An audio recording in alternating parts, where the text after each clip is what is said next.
নমস্কার। আজকের এই ভিডিওর মাধ্যমে আমরা দেখে নেব আপনারা কি করে জয় বাংলা পেনশন স্কিমে আবেদন করবেন। এটা অনলাইনের মাধ্যমে হবে না, অফলাইনের মাধ্যমে আপনাকে ফর্ম ফিল আপ করতে হবে এবং এই ফর্মের সাথে কী কী ডকুমেন্টস আপনাকে জমা দিতে হবে সেটাও দেখে নেব। দেখতে পাচ্ছেন এটা হচ্ছে নতুন ফর্ম। প্রথমে লেখা আছে government of West Bengal Joy Bangla pension scheme. Application ফর্মের নিচে এখানে কিছু কথা লেখা আছে, যেখানে বলা হয়েছে এই যে ফর্মটা আছে এটা আপনাকে ইংলিশ ব্লক ক্যাপিটাল লেটারে ফিল আপ করতে হবে। আর যেগুলোতে স্টার মার্ক দেওয়া আছে সেগুলো অবশ্যই আপনাকে ফিল আপ করতে হবে।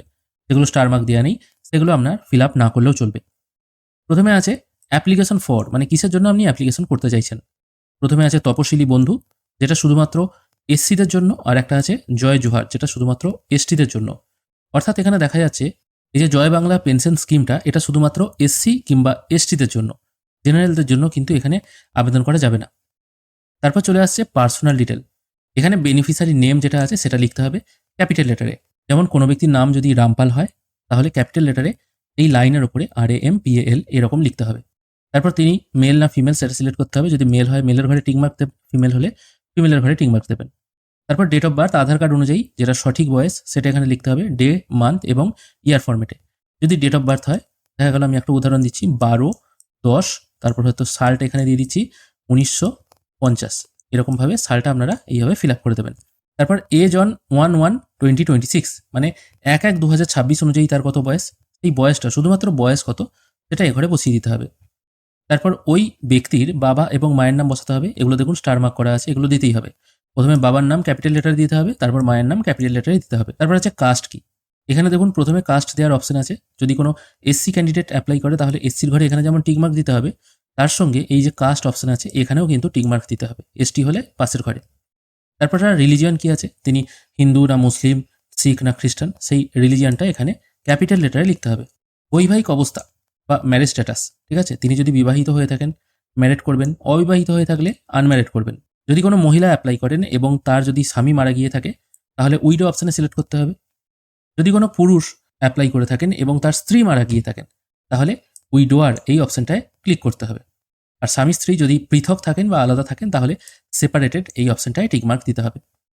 তারপর বলা হয়েছে স্পাউস নেম। বিবাহিত যারা আছেন, পুরুষ হলে তার স্ত্রীর নাম, আর কোনো মহিলা হলে তার স্বামীর নামটা এই ঘরে লিখতে হবে। এখানে দেখুন স্টার মার্ক দেওয়া নেই, এটা না লিখলেও চলবে, তবে লিখে দিলে ভালো হয়। তারপর যিনি অ্যাপ্লাই করছেন সেই ব্যক্তির প্রতি মাসে ইনকাম কত, এটা কিন্তু বছরে নয়, ঠিক আছে, এই মাসে ইনকাম কত সেই অ্যামাউন্টটা এই ঘরে লিখতে হবে। তারপর আছে পার্সোনাল আইডেন্টিফিকেশন নাম্বারস। এখানে পুট করতে হবে কাস্ট সার্টিফিকেট, অর্থাৎ কোনো বয়স্ক মানুষ তিনি যদি এসসি বা এসটি হয়ে থাকেন তার অবশ্যই কিন্তু কাস্ট সার্টিফিকেট থাকতে হবে, না হলে তিনি কিন্তু এই জয় বাংলা পেনশন স্কিমে আবেদন করতে পারবে না। যদি কাস্ট সার্টিফিকেট না থাকে তাহলে কিন্তু তার সার্টিফিকেট তৈরি করতে হবে। সেই জন্য কাস্ট সার্টিফিকেট নাম্বারের পাশে একটা স্টার মার্ক দেওয়া আছে। কাস্ট সার্টিফিকেট না থাকলে তিনি অ্যাপ্লাই করতে পারবেন না। তারপর বলা হয়েছে ডিজিটাল রেশন কার্ড যদি থাকে এ ঘরে লিখতে হবে AHL টিন নাম্বার। এটা হচ্ছে acknowledge household list TIN number. এটা রেশন কার্ডের ক্ষেত্রে লাগে, এখানে স্টার মার্ক দেওয়া নেই, এটা না দিলেও চলবে। তারপর বলা হয়েছে আধার কার্ড নাম্বার, এটাও স্টার মার্ক দেওয়া আছে, এখানে আধার নাম্বারটা লিখতে হবে। তারপর ভোটার কার্ড নাম্বার, ওই ব্যক্তির স্টার মার্ক দেওয়া আছে, এটাও এখানে লিখতে হবে। তারপর জিজ্ঞাসা করা হচ্ছে এই অপশনগুলো স্টার মার্ক দেওয়া নেই, এগুলো এবার কি বলা হচ্ছে দেখে নিই।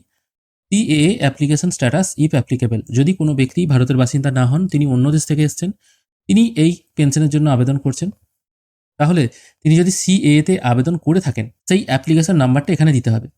আর তিনি যদি CAA-তে আবেদন করে সার্টিফিকেট পেয়ে যান এবং তার সার্টিফিকেট ইস্যু করা হয়ে গিয়ে থাকে তাহলে তার সার্টিফিকেট নাম্বারটা এখানে দিতে হবে। মানে তিনি যদি অ্যাপ্লাই করে থাকেন প্রথমে অ্যাপ্লিকেশন নাম্বার দেবেন, আর তিনি যদি সার্টিফিকেট নাম্বার পেয়ে যান তাহলে সার্টিফিকেট নাম্বার দিতে হবে, যে কোনো একটা দিতে হবে। তারপর জিজ্ঞেস করা হচ্ছে যে ব্যক্তি আবেদন করছেন তার নাম SIR ট্রাইব্যুনাল লিস্টে আছে কিনা, মানে 2026-এ যে SIR হয়েছিল তার নাম ডিলিট হয়ে গেছে কিনা এবং তিনি ট্রাইব্যুনালে আবেদন করেছেন কিনা। যদি আবেদন করে থাকেন ইয়েস অপশানে টিকমার্ক দেবেন, এবং অনলাইনে যদি আবেদন করে থাকেন যে অ্যাকনোলেজমেন্ট নাম্বার বা কেস নাম্বারটা জেনারেট হয়েছিল সেটা এখানে লিখতে হবে। আর যদি সেই কেস পেন্ডিং না থেকে থাকে তাহলে নো অপশানে টিকমার্ক দিতে হবে। প্যান কার্ড যদি থাকে এখানে প্যান নাম্বারটা লিখতে হবে, যদি না থাকে না দিলেও চলবে, প্যান নাম্বার বাধ্যতামূলক নয়। তারপর চলে আসছে কন্ট্যাক্ট ডিটেল। এখানে state by default West Bengal থাকবে, কারণ শুধুমাত্র এটা পশ্চিমবঙ্গের জন্য। তারপর বলা হয়েছে অ্যাসেম্বলি কনস্টিটিউয়েন্সি, আপনার বিধানসভার নাম কি আছে সেটা এখানে দিয়ে দেবেন। তারপর আপনার ডিস্ট্রিক্টের নাম এখান থেকে সিলেক্ট করতে হবে বা এখানে লিখতে হবে। পুলিশ স্টেশনের নাম কি আছে সেটাও এখানে ক্যাপিটাল লেটারে লিখে দেবেন। আপনার ব্লকের নাম কি আছে, মানে আপনি যেখানে থাকেন সেই অঞ্চলে যে ব্লক বা মিউনিসিপ্যালিটি আছে সেই ব্লকের নামটা এই ঘরে ক্যাপিটাল লেটারে লিখবেন। তারপর আপনার ওয়ার্ড বা গ্রাম পঞ্চায়েতের নাম, ঠিক তার নিচে পরের ঘরে ক্যাপিটাল লেটারে লিখবেন। আপনার ভিলেজ মানে গ্রামের নাম অথবা টাউনের নাম যেটা আছে আর কি, সেটা এই অংশে লিখতে হবে। হাউস নাম্বার অথবা প্রিমিস নাম্বার এটা যদি থাকে, জানা থাকে লিখবেন, না হলে না লিখলেও চলবে, কারণ এখানে কোনো রকম স্টার মার্ক দেওয়া নেই। তারপর আপনার যে পোস্ট অফিস আছে সেই পোস্ট অফিসের নামটা এই ঘরে লিখবেন। আপনার যে পিনকোড আছে ঠিকানার, সেই পিনকোডটা এই ঘরে লিখবেন। তারপর জিজ্ঞেস করা হচ্ছে number of years dwelling in West Bengal, মানে আপনি কতদিন ধরে ওয়েস্ট বেঙ্গলে আছেন। যদি আপনি জন্ম থেকেই এখানে থাকেন তাহলে কতদিন আছেন সেই বছরটা এখানে লিখে দেবেন। তারপর আপনার ফোন নাম্বার এখানে লিখতে হবে। এখানে অনেকে প্রশ্ন করতে পারেন আধার লিঙ্ক ফোন নাম্বার দেবো কিনা। যদি থাকে আধার লিঙ্ক ফোন নাম্বারটাই দেবেন, কারণ এখানে মেনশন করা নেই, যে কোনো ফোন নাম্বার দিলেই হলো। ইমেল আইডি ম্যান্ডেটরি নয়, যদি থাকে এখানে দিতে পারেন, না হলে না দিলেও চলবে। তারপর চাইছি এখানে ব্যাঙ্ক অ্যাকাউন্ট ডিটেল, এখানে আপনার ব্যাংকের নামটা মেনশন করে দিতে হবে। তারপর ব্যাংক ব্রাঞ্চ নেম, কোন ব্রাঞ্চে অ্যাকাউন্ট আছে সেটা লিখবেন। তারপর ব্যাংক অ্যাকাউন্ট নাম্বারটা ঠিক পরের ঘরে স্পষ্ট আকারে লিখবেন। আর এখানে দেখুন মেনশন করা আছে Aadhaar link bank account for DBT credit. প্রথমেই বলা হয়েছিল এই সরকার সমস্ত পেমেন্ট, সরকারি পেমেন্ট আর কি, ডিবিটির মাধ্যমে দেবে। সেই জন্য এখানে যে ব্যাংক অ্যাকাউন্টটা দেবেন সেটা আপনার আধারের সঙ্গে যে ব্যাংক অ্যাকাউন্ট লিঙ্ক আছে বা সিট করা আছে সেই ব্যাংক অ্যাকাউন্টেই দেবেন। যদি জানা না থাকে এনপিসিআই এর অফিসিয়াল ওয়েবসাইটে গিয়ে আধার নাম্বার পুট করে দেখে নেবেন কোন ব্যাংক অ্যাকাউন্টটা আপনার আধারের সাথে সিট করা আছে। তারপর আইএফএসসি কোডটা এখানে বসিয়ে দেবেন সেই ব্যাংকের। তারপর বলা হয়েছে এনক্লোজার লিস্ট, কী কী ডকুমেন্ট আপনাকে দিতে হবে এই ফর্মের সাথে। এখানে মেনশন করে দেওয়া আছে self attested copy. Self attested জিনিসটা অনেকে বুঝেন না, তাদের সুবিধার জন্য জানিয়ে দিই। যে কোনো ডকুমেন্টস আপনি জেরক্স করলেন, দেখা গেলো আপনি রেশন কার্ডটা জেরক্স করলেন, জেরক্স হলো, এবং জেরক্সের নিচে যে ফাঁকা জায়গাটা আছে এখানে শুধুমাত্র আপনার সইটা হবে, এটাকেই সেলফ অ্যাটেস্টেড বলে। অনেকে আবার ওপরে সেলফ অ্যাটেস্টেড এই কথাটা লিখে তারপর নিচে সই করেন, এটা করলেও হবে। মানে আপনার ডকুমেন্টসের নিচে, জেরক্সের নিচে আর কি সই থাকবে। কী কী দিতে হবে, পাসপোর্ট সাইজ ফটোগ্রাফ দিতে হবে, এক কপি দিলেই হবে, কারণ এখানে মেনশন করা নেই। কাস্ট সার্টিফিকেট জেরক্স কপি দিতে হবে, অবশ্যই সেলফ অ্যাটেস্টেড, এটা আমি বারবার বলছি না কারণ এখানে মেনশন করাই আছে। তারপর আপনার ডিজিটাল রেশন কার্ডের জেরক্স দিতে হবে, আধার কার্ডের জেরক্স দিতে হবে, ভোটার কার্ডের জেরক্স দিতে হবে। রেসিডেন্সিয়াল সার্টিফিকেট এটার জেরক্স দিতে হবে, এটা আপনারা পঞ্চায়েত থেকে পেয়ে যাবেন। ইনকাম সার্টিফিকেট এটাও পঞ্চায়েত থেকে পেয়ে যাবেন। কপি অফ ব্যাংক পাসবুক, পাসবইয়ের কপি দিতে হবে, যদিও ডিবিটির মাধ্যমে টাকা দেবে তাও কিন্তু ব্যাংক পাসবুক দিতে হবে। আর একটা অপশন আছে আদার্স, যদি অন্য কোনো ডকুমেন্টস দেন সেক্ষেত্রে এটা এখানে লিখতে হবে। মানে ধরুন সিএ এর পেপার দিলেন, সেক্ষেত্রে এগুলো লিখতে হবে, যদি না দেন কিছু লিখতে হচ্ছে না। এটা 2 নম্বর পেজ হয়ে গেল। এরপর চলে আসছে 3 নম্বর পেজ। এরপর এই ফর্মে আপনাকে একজনকে নমিনি করতে হবে। নমিনি আপনি যাকে ইচ্ছে করতে পারেন। যাকে নমিনি করবেন তার নাম, অ্যাড্রেস এবং রিলেশন এই ঘরটার মধ্যেই বসাতে হবে। প্রথমে তার নামটা এখানে বসিয়ে দিলেন, নাম বসানো হয়ে গেল, তারপর কমা দিয়ে তার অ্যাড্রেসটা লিখে দিলেন ছোট করে, তারপর আপনার সাথে তার সম্পর্ক কি এই ঘরে লিখে দিলেন। তারপর বলা হচ্ছে অন্নপূর্ণা যোজনার মতো আপনি অন্য কোনো সরকারি সুবিধা পাচ্ছেন কিনা।